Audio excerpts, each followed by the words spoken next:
Media के दफ्तर जलाने के बाद पत्रकारों ने यूनुस को घेरा। बोले दुनिया में बांग्लादेश बदनाम हो गया।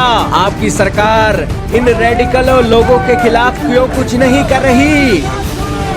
जी हाँ दोस्तों, जब दोस्तों डिप्लोमेटिक सरकारें ना हो तो दोस्तों अशांति देश में हो जाती है और उसका एक ताजा एग्जाम्पल बना है बांग्लादेश, जहां पर मोहम्मद यूनुस सरकार के ऊपर सवाल खड़े किए जा रहे हैं। लेकिन मोहम्मद यूनुस सरकार आज कोई रिस्पॉन्सिबल नहीं है, क्योंकि वो यहां पर किसी भी तरीके से पावर हैंडल नहीं कर पा रही है।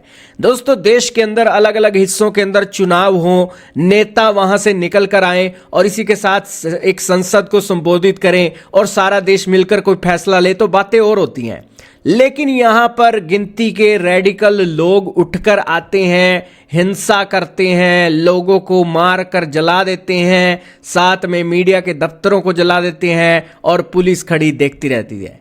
तो इससे दोस्तों दुनिया के अंदर बांग्लादेश बदनाम हो चुका है और पत्रकारों की जान को खतरा देखकर पत्रकार अब यूनुस सरकार से पूछने गए हैं कि आखिरकार आपके रहते इतना सब कुछ कैसे हो गया।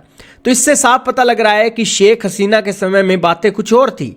वहां पर चीजों को हैंडल करने के लिए बांग्लादेश की सरकार के पास वेरियस काइंड ऑफ ऑप्शन थे, लेकिन ये अंतरिम सरकार के तौर पर मोहम्मद यूनुस को यहां पर बिठा दिया गया है। ये तो चौकीदार बैठा है जो बेसिकली जिसके हाथ में कोई ताकत ही नहीं है, ना ये लीडर है, ना ही कोई एक लोकतांत्रिक वैल्यू से चुना गया है। ये तो बस डम्मी बिठा दी गई है बांग्लादेश के शासन में, जिस कारण से बांग्लादेश के लोग आज बिना किसी मोटिव के, बिना किसी टारगेट के आज इधर उधर एक दूसरे के अंदर भिड़ रहे हैं। लेकिन इस अंतरिम सरकार के कारण बांग्लादेश और पाकिस्तान के रिश्ते अच्छे हो रहे हैं, रेडिकल ताकतें सर उठा रही हैं और जिससे आने वाले इलेक्शन भी प्रभावित हो सकते हैं, ये अब लोग बोलने लगे हैं।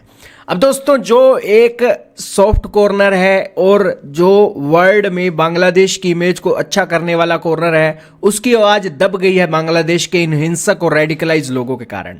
और बांग्लादेश के अंदर आज लोकतंत्र, मीडिया, पुलिस, आर्मी, इनकी वैल्यूज जीरो हो गई हैं।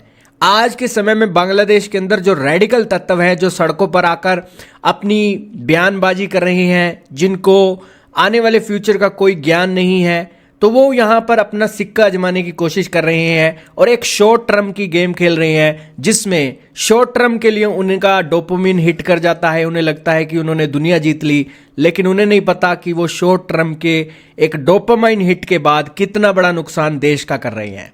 दुनिया में इमेज बांग्लादेश की शेख हसीना के तख्ता पलट के बाद जो जनरेशन जेड ने जो पिक्चर्स दिखाई थी, वो पूरी दुनिया देख रही है। बांग्लादेश के अंदर जिंदा लोगों को लटका दिया जाता है, वो देख रही है। मीडिया के दफ्तरों को जला दिया जाता है, जबकि मीडिया का कोई कसूर नहीं है। तो यहाँ पर चीज़ें स्पष्ट हो गई हैं। तो खैर दोस्तों, बांग्लादेश के अंदर आज जो चीज़ें हैं वो बांग्लादेश का ही नाम बदनाम कर रही हैं और जितने भी एजुकेटेड लोग बांग्लादेश के अंदर हैं वो इसे अपने देश की इमेज पर खतरा मान रहे हैं। और बेसिकली ये जो अंतरिम सरकार और मोहम्मद यूनुस थे, ये बेसिकली बांग्लादेश के रेडिकलाइज लोगों की अंदर जो गुब्बार बना हुआ था, उस गुब्बार को एक जरूर उन्होंने खोल कर रख दिया। लेकिन आज बांग्लादेश का इससे नुकसान ही हो रहा है। तो खैर बांग्लादेश आज रेडिकल लोगों के हाथों में चल रहा है और उस सिचुएशन में ये एक डेवलपमेंट देखने को मिली। आपका इसके बारे में क्या मानना है, कमेंट में बताइएगा।